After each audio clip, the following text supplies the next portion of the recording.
আসসালামু আলাইকুম। আমি আপনাদের পাবনার ভাই। এখন আছি আমার নিজ গ্রামে। দেখতে পাচ্ছেন এখানে লিচু ভাঙা হচ্ছে একটি গাছ থেকে। সেই লিচুগুলাই এই জায়গা শত শত করে আটি বানানো হচ্ছে। আজকে আমাদের কৈজুর শ্রীপুর বাজার হাটবার, সেই হাটে বিক্রি করা হবে সুমিষ্টি লিচু। আমরা 10-15 বছর আগেও দেখছি আমাদের এলাকায় লিচুর বাগান ছিল না। দু একজনের বাড়িতে হয়তো এক আধটা গাছ ছিল, সেই গাছের লিচু সবাই খাতো। কিন্তু এখন বর্তমানে বাণিজ্যিক হারে আমরা কিন্তু লিচু চাষ শুরু করেছি। পাবনা জেলার বিভিন্ন অঞ্চলে এখন লিচু বাগান আছে।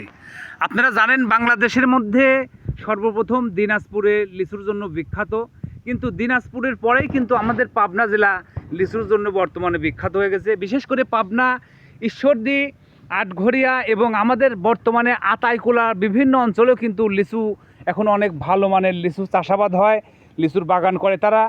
আমরা এখন আছি আমাদের নিজ এলাকায় আতাইকুলা থানার লক্ষ্মীপুর ইউনিয়নের কৈজুর শ্রীপুর বাজারে। এই যে আমাদের ভাতিজা জিহাদের বাগান এটা। ভাইস্তের লিচু পাইলে কোন হাটে বেচবে? আমাদের নিজের গ্রামের হাটেই।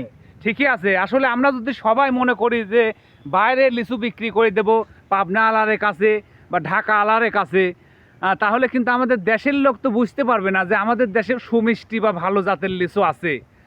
আর আমাদের এলাকার লোকজনকে আমি সবসময় বলবো এটাই যে আপনাদের জায়গা জমি যেখানে পড়ে আছে, এক্সট্রা জায়গা যেখানে পড়ে আছে, সেই জায়গাটা আপনারা কাজে লাগান। ইচ্ছা করলে আপনারা যে কোনো ফলের চাষ করতে পারেন, যেমন লিচু, আম, কাঁঠাল। কারণ আমাদের পাবনা জেলায় কিন্তু বিভিন্ন রকমের ফলের বাগান আছে, বিভিন্ন রকমের ফল চাষাবাদ করা হয়।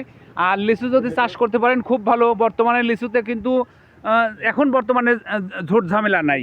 এই লিচুগুলিন পারা হয় যে এগুলিন বাছা লাগবে, এখন বাঁচতে সুন্দর করে 100 করে আটি বাঁধা লাগবে। আর প্রতিটা লিচুর সহ কমপক্ষে বিক্রি হচ্ছে 250 টাকা সহ। আর কতকটা তার বেশি হলে পরে 200, 300, 400, 300 করে আর কি হয় ভালো জাতের হলে পরে, ভালো মানের হলে পরে। তবে এই লিচুগুলো সম্ভবত আমি ধারণা করছি 250 থেকে 260 টাকা সহ বিক্রি হবে, কারণ লিচুর সাইজটা খুবই ভালো আছে। তো যারা আমাদের গ্রামের আশেপাশে যাদের বাড়ি আছেন এবং আমার ভিডিওতে আপনারা কম বেশি দেশি এবং প্রবাসী ভাই সবাই দেখেন, যদি কোনো প্রবাসী ভাই মনে করেন যে আমাদের নিজের এলাকা থেকে লিচু কিনবেন, এই যে আমাদের ভাইস্তের বাগান আছে, আমার নিজের বাগান আছে। আপনারা জানেন আমারও এই ইছামতি নদীর পাড়ে, এটাও কিন্তু পাশে ইছামতি নদী, ওই সামনে আগায় গিয়ে আমার লিচু বাগান আছে। ওখানে আমারও মনে করেন যে 13টা লিচু গাছ আছে। যদি কেউ লিচু কিনতে চান আমাদের সঙ্গে যোগাযোগ করেন। আর আমার লিচু বাগান আমি বেশি দিছি পাইকারি দরে, পুরা বাগান ধরে বেশি দিছি।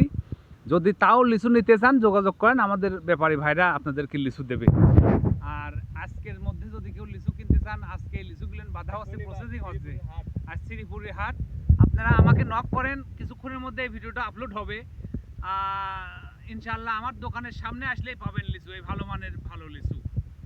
অন্যান্য জায়গা থেকে লিচু কিনলে কিন্তু টক বাড়ায়।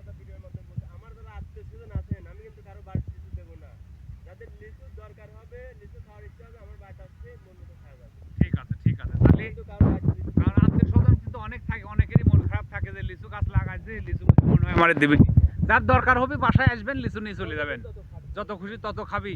পাবনা জেলার লিচু সেই ভাইরাল লিচু, ইচ্ছা মতন আসবেন, খাবেন, বাড়ির জন্য ব্যাগ বয়ে নিয়ে যাবেন, কোনো সমস্যা নাই। কিন্তু বাড়ির যা দেওয়া হবে না। অনেকেই বলতেছে যে আমার জন্য লিচু পাঠায়ও, আমার জন্য লিচু রাখো। বাসায় আসেন, লিচু খায়া যান, নিয়ে যান, ব্যাগ বয়ে নিয়ে যান, কোনো সমস্যা নেই। তো সবাই ভালো থাকবেন, সুস্থ থাকবেন, আল্লাহ হাফেজ। আজকের লিচু আরো পারা হবে, এগুলো বাঁধা পরে আরো কিছু পারবো, আরো কিছু পারা হবে, তাই না? তাহলে সেই লিচুগুলা যদি কেউ নিতে চান যোগাযোগ করেন। আমাদের কৈজুর শ্রীপুর বাজারে আজকে হাটের সময়।